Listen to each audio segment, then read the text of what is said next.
and there are people who haven't the slightest idea what's happening. And in this session, we're going to talk about leadership in action, and we're going to talk about the people who make things happen. Today, as never before, there is a need for leadership in our society. There's a need for leadership in our homes, in our business organizations, in our private and public associations, in our government. We need leadership more than ever before, and especially we need leadership to take us into the future. We need people who have vision, people who have courage, people who have the ability to chart new seas and, if you like, break new ground. And we need two types of leaders. The first type of leader we need is the most important, if you like, the foundation of leadership, what is called the transactional leader. The transactional leader is the person who gets things done with and through others. But the second type of leader that we need, if you like, the highest form of leadership, is what is called the transformational leader. This is the leader that is the path maker. This is the leader who is the visionary. This is the leader who motivates, uplifts, inspires, and empowers people to perform at levels far beyond anything they've ever done before. Now, the reason we need leadership so badly in our institutions, and especially in our businesses, is because of the people in those businesses and institutions. One of the things we have found is that today people are far more difficult, far more demanding, far more analytical, far more selfish than they have ever been before. It's no longer enough just to give a person a job and to tell them what to do. People want to participate. They want to discuss their jobs. They want regular feedback on their performance. They want to know what's in it for me. Today, more and more, when people go out to look for a job, instead of them going meekly, if you like, and obsequiously to a company, they go to the company and they say, why should I come to work for you? And one of the major reasons why people go to work for any organization is because of the leadership.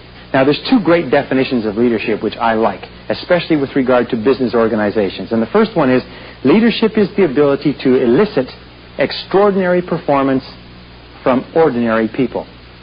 Also, another definition I like is that leadership is the ability to get followers. Because today we find that the only type of leadership that is lasting is not leadership that comes from position or comes from money or comes from authority, but it is what is called ascribed leadership.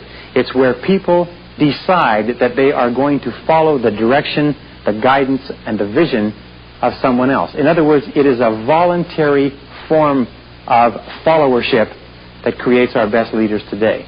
And to that degree, we have to know, you have to know, that leaders are made, not born. That nobody comes into the world a natural leader. That actually there's a spectrum from the very bottom, the people who haven't the slightest idea what's going on and couldn't care less, to the very top, the 1 or 2% of people in our society who really are the spark plugs and the engines of change. And every one of us is on that spectrum somewhere, moving up or down, depending upon the things that we are doing and saying on a daily basis.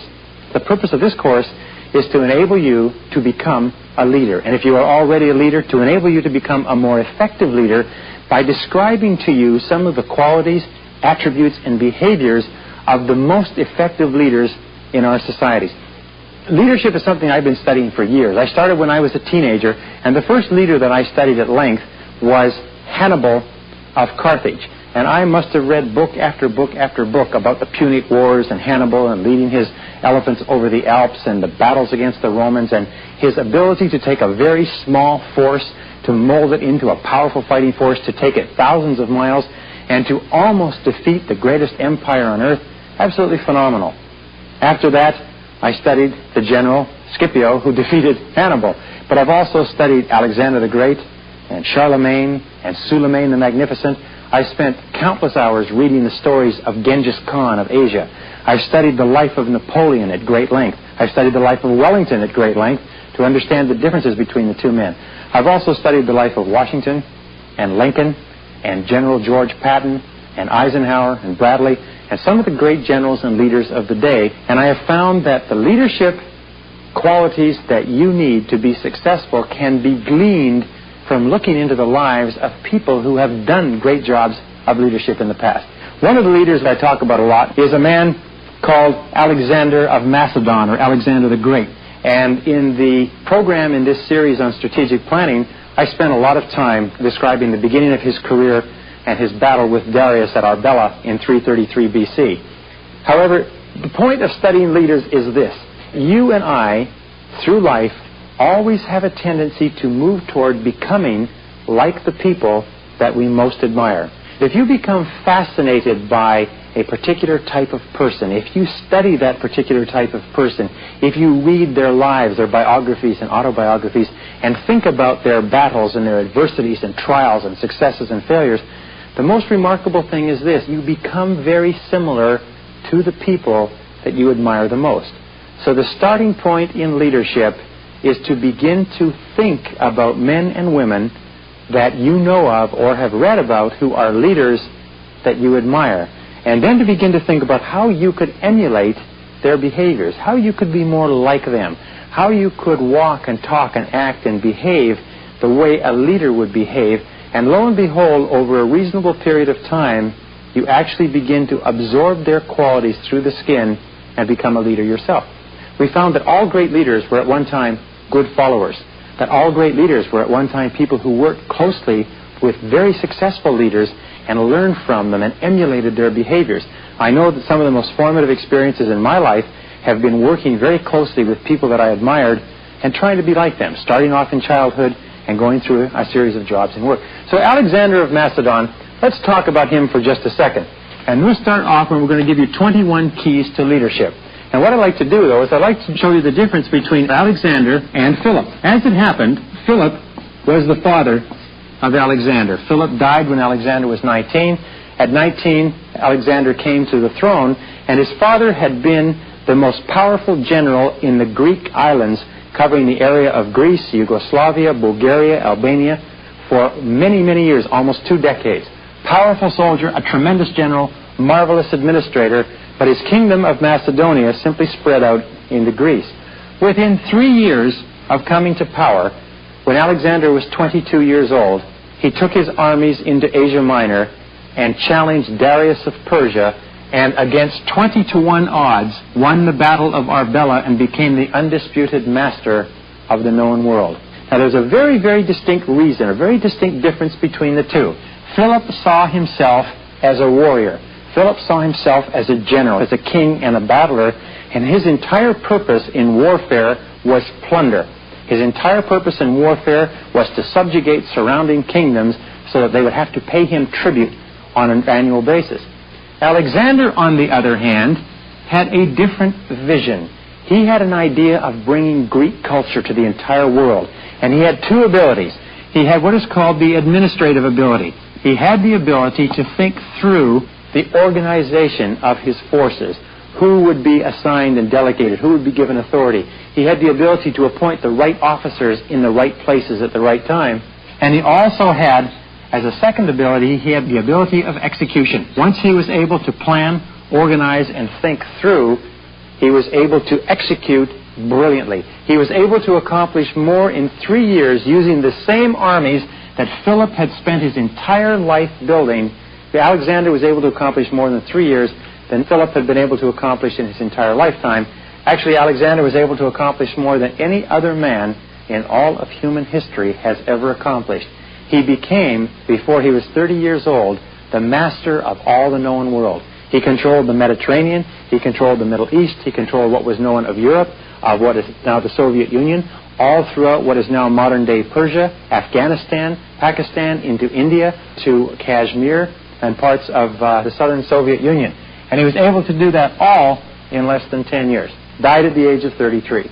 So the key difference between Alexander and Philip, starting off, was that Alexander had a far greater vision of what was possible, and it was his vision that unified his tribesmen and attracted thousands of professional soldiers to his banners, so that he was able, with his vision and with his ability to inspire, he was able to pit his army against Darius. 50,000 men under Alexander against 1 million under Darius. He was able to pit his army against Darius and decisively win perhaps the most important battle that had ever been fought on earth up to that day. And this brings us to the second point of leadership. Now, when we say that leaders are made, not born, let me say this, is that for year after year after year, starting from the time he was about 8 years old, Alexander studied to become a leader. Year after year, he studied to become a leader. And so the first is vision. Leaders have a sense of mission. They have a vision, if you like. They have a sense of mission that uplifts, motivates, and inspires men and women to heights to help them achieve that mission. As a matter of fact, there is in every one of us, there is a desire to be committed to something bigger than ourselves, and leaders have an ability to tap into that root of motivation, that root of drive, that root of enthusiasm that enables us to commit ourselves to helping achieve that vision, which means that you have to have a goal that excites and inspires. And you know, the only goals that excite and inspire are goals that are qualitative. Nobody gets excited or inspired about raising the share price or making more money or getting a raise. But we do get inspired and excited about bringing a product or a service to people who need it, about being the best, about being superb in our field, about winning or achieving great success in a competitive field. We need to be the best. Nobody feels great or feels as good as they could. Nobody is capable of extraordinary performance unless they feel that they are aligned with the very best people in their field and they're doing the best job that they're capable of. A good goal gives a clear sense of direction. A good goal or a good sense of mission gives a sense of direction not only to the organization but to every single person in the organization. And finally, a goal unifies everyone in a common cause. For example, IBM is one of the great industrial leaders of business history. IBM has several goals. One of their goals is to give the very best customer service of any company in the entire world. One of their missions is to be known as the company that cares for its customer. This goal, which is a qualitative, not a quantitative goal, excites and inspires people throughout the company because they think about it and talk about it all the time, how we're the best, we're the best, we're the best, that nobody can service our customers better than us. Nobody takes care of our customers on the outside or our people on the inside. It gives a clear sense of direction. Everybody in the company knows that their job, one way or another, is related to taking care of customers, and it unifies everybody in a common cause. If you are going to be a business leader or a leader of a department or a leader of any organization, you have to sit down and think through what is going to be the mission or the overarching purpose or goal of your department. It is the determination of a mission to be the best that does something that helps other people that is the starting point of your ascension, your rise to the top in leadership. Number three is that leaders have an intense action orientation. When you look at people like Alexander, when you look at people like Napoleon, you will find that these people were incredibly active men and women. When you look at Florence Nightingale or you look at Mother Teresa of Calcutta, when you look at the leading men and women of the day, you will find that they were very, very much in action all the time. They were not contemplative people. They were not people who waited for things to happen. They were people who got an idea, got a concept, got a mission, and then launched, if you like. They are innovative, and in business more than anything else, they're innovative and they're entrepreneurial. Entrepreneurial comes from the word meaning to undertake, or to undertake to do. Entrepreneur, to undertake. And innovative means they try new things and they get on with them. They launch them. They engage in them quickly. They don't analyze them to death. They're also forward-thinking. Most leaders live in the future in their thinking. They're always continually focusing their thoughts on the future, what it's going to be and how to create it. Most non-leaders, by the way, focus on the present and the past. Leaders focus on the future. This is the motto of the leader in business today. Do it, fix it, try it. It comes from Tom Peters' work in Search of Excellence, where he says the top companies are those that make more tries, that drill more holes, that do it, fix it, try it, get on with it. They don't wait and hesitate. They don't spend weeks and months and years in analysis. They get out and do something. As they say, don't just do something, move forward. Number 4 is leaders have courage. Leaders have courage. Courage is one of the most important single qualities of leadership. It is courage that causes the leader to launch, and it is also courage that causes people to rally around the banner of the leader. And courage, wonderfully enough, can be developed. Courage is developable. It's not something that you're born with, it's something that you can learn. Now, some keys to courage. One is boldness. And by the way, courage is something that is a habit. You can develop the habit of courage by practicing courage whenever you have a tendency to hesitate or a tendency to back off from a challenge. Force yourself to go forward. Practice boldness. Practice audacity. There's a beautiful line, one of my favorite lines. It says, act boldly and unseen forces will come to your aid. Act boldly and unseen forces will come to your aid. I've worked with men and women who have achieved great success in business, who have had limited talents and abilities and limited resources, but they've had the capacity to launch themselves whenever they had an opportunity. And somehow when you launch yourself continually, things seem to work for you. Forces and people and circumstances conspire together to help you accomplish things in ways that you cannot now dream of. A second is the willingness to initiate action. Leaders are always those who initiate action. They don't wait for someone else to do it. They're continually thinking of what they should do, and then they launch.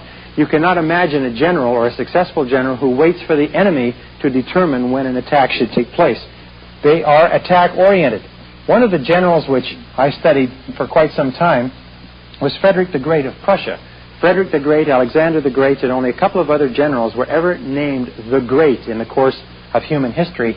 But Frederick the Great had just simply one method of operation.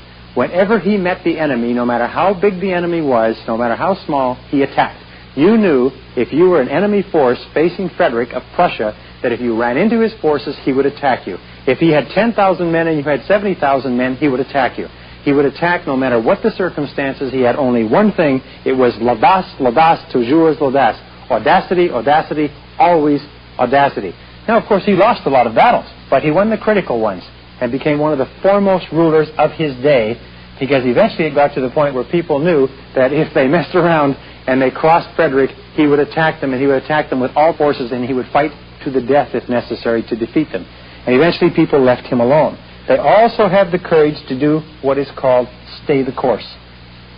This is often called courageous patience. This is what Maggie Thatcher, as the Prime Minister of England, is famous for. This idea of staying the course, that no matter how tough it gets out there, no matter how much the boat rocks, no matter how much tension or stress you face, stay the course. Hang in there. Keep in there without backing off. And sometimes, if you stay the course long enough and hard enough, the clouds break through and things happen for you. Remember, the future belongs to the risk takers. The future belongs to the risk takers. There is no greatness in life amongst those who avoid taking risks. Now, that doesn't mean that you have to risk your life and limb and everything that you own. It just means that you take calculated risks in the direction of moving forward. Do everything possible to minimize risks. Check what the worst possible outcome might be, but then dare to go forward. Perhaps no other quality distinguishes leaders from non-leaders than their willingness and their daring to go forward. Number 5 is that leaders are good strategists and planners. Again, what I have found in working with successful men and women, especially in business, is that they're very, very good planners. They have taken the time to learn how or be taught how to do strategic thinking. Now, strategic thinking means taking the long view. It means engaging in what is called the big picture thinking. Looking at everything that they're doing and looking at all the different things that can impact on it. Looking upon themselves as part of, if you like, a bigger world. And thinking in terms of, if I do this, what is likely to happen? How will my competition respond? How will my enemies, how will my friends respond? What will the market do? Looking at the big picture. Now, B is what is called teleological thinking. Teleological thinking means projecting forward and looking at all the different outcomes and then tracing them down to their logical course of results. It was said that Napoleon won most of his battles in his tent. He won those battles in his tent because he would look at the plan of battle, he would look at the map, and he would look at all the different things that could go wrong and think through what he would do in response to each of those things, and think them through in advance so that when in the heat of battle things went wrong, the battle turned, things changed and went against him, he would already have thought out completely what to do. He'd be able to give answers instantly. Good strategic thinkers always have an advantage over people who don't take the time to do the thinking. Now, another important part of this is concentrating your strengths. A major portion of strategy is to look at the strengths of yourself, your people, and your organization and focus them where they can make a major difference. It is also to focus them on the weakest areas of your opposition, your competition in the marketplace.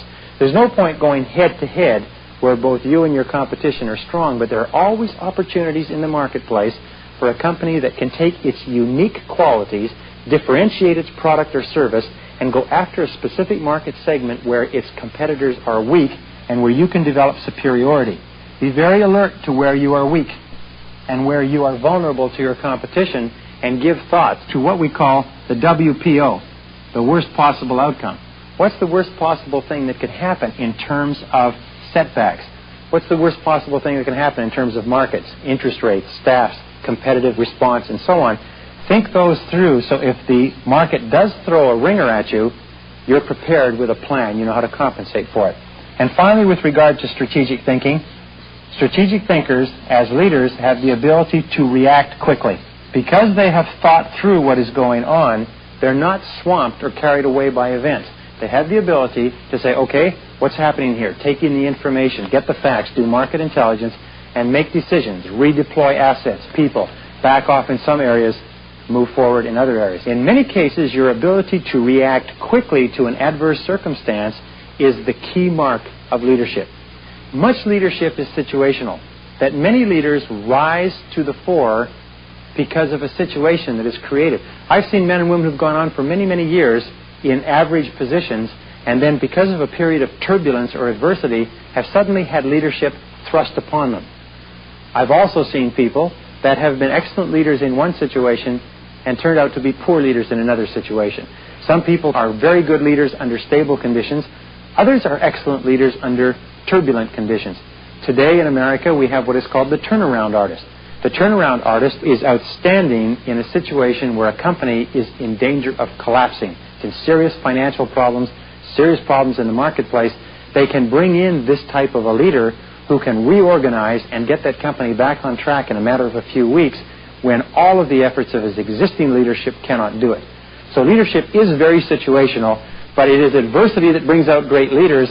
It is adversity that proves that a leader is great. So whenever you have an adversity, whenever you have an adverse situation, whenever things start to go all to heck around you, this is an opportunity for you to demonstrate that you have what is called the right stuff, that you have what is necessary to be a leader. And this brings us to number 6. Leaders inspire and motivate. Leaders inspire and motivate. You see, the average person in our society works at less than 50% of capacity, sometimes 40%. What leaders do is to draw out of the average person that 30, 40, 50% of additional capacity and sometimes get them to work and to contribute far beyond anything they believe so they can inspire and motivate and, if you like, turn people on fire. And there's several ways that they do it. One is they arouse enthusiasm. Now, how do you arouse enthusiasm? Very simple, is be enthusiastic. There's a one-to-one relationship between how excited and enthusiastic you are about what you're doing and how excited and enthusiastic you can make other people. If you're tremendously enthusiastic, then they will be enthusiastic to a lesser degree than you, but quite a bit. Now, the second is commitment. Leaders are committed 100%. One of the characteristics of leaders is that they're in 100%. They're not in for a little bit. If it works out, they'll go this way and so on. Leaders have a sense of total commitment to their work and to their tasks. And the commitment that you have is going to determine the level of commitment that others will have.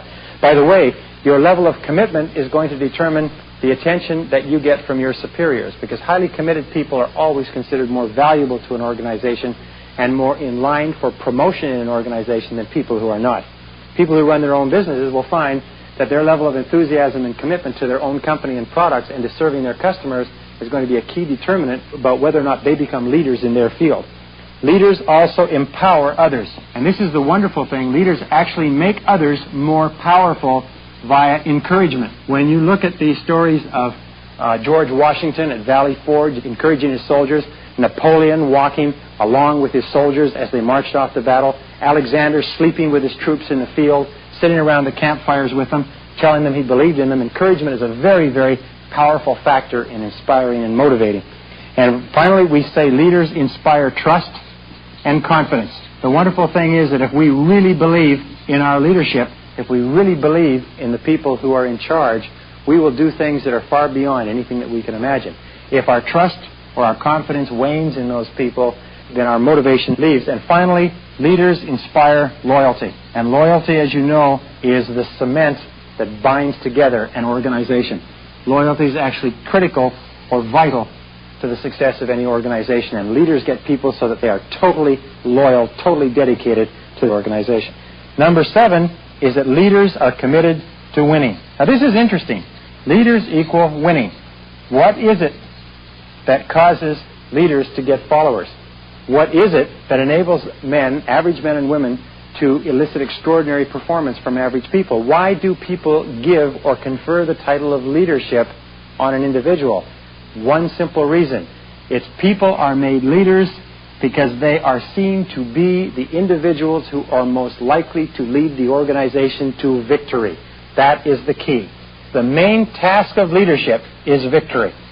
That's why when the company is losing, when the team is losing, the very first thing they do is they replace the leader with someone else who they believe can lead them to victory. Your ability to lead to victory, your ability to instill the belief that you can win, that your team can win, is the key to cinching in your power as a leader. Leaders never use the word failure. Leaders never think in terms of failure. They think in terms of valuable lessons. They think in terms of learning experiences. They think in terms of temporary setbacks, but they never think in terms of failure.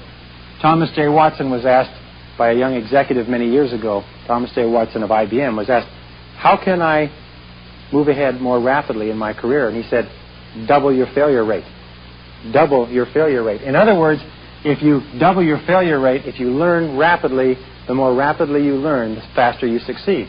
And some executives, some leaders even say things like, we have to fail faster around here if we want to succeed in our market. In other words, we have to get our lessons quicker. Rather than 1 or 2 failures a year, get 10 or 20, and you will be very likely in a position, knowledge-wise, to dominate your market. Leaders are committed to excellence and to quality, because excellence and quality are one of the definitions of winning. When you go into the marketplace with your product or service, one thing people like to know is that they're representing the best. And so quality and service are really, really important. And leaders believe that their organizations are capable of being the best in their field. And their aim is to make their organization superior. Number one, top of the heap, the best. Not just as good as someone else or not quite as bad as someone else, but being the best. And the fourth part of winning, D, think in terms of success. Think success all the time. You see, there's an old saying that we as human beings, you and I, become what we think about. If we think about success all the time, then it's inevitable that we will be successful. If individuals within an organization think success, think profitability, think sales, think lowering costs, think prosperity, think success in the marketplace, then they'll become successful too. And remember, all leadership, because of this, is future-oriented rather than problem-oriented. Leaders are always thinking in terms of what to do tomorrow. How do we resolve it? Where do we go from here? How do we fix it? How do we improve it? How do we change it? Not who's to blame, what happened, what's the problem, what are we going to do now, what are we going to do in an hour, what are we going to do tomorrow. Leaders are excellent communicators. Leaders are excellent communicators. The ability to communicate is the key quality of leadership.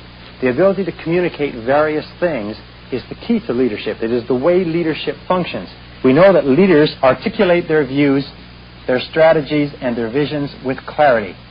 Wherever you find an organization that's unhappy or drifting, you find an organization where there is a fuzzy understanding of the reason for the organization. In a successful organization, everybody knows with crystal clarity what it is they're trying to accomplish, where they're going, what their future is, what their past is, what their strengths and weaknesses are. Everybody knows with clarity.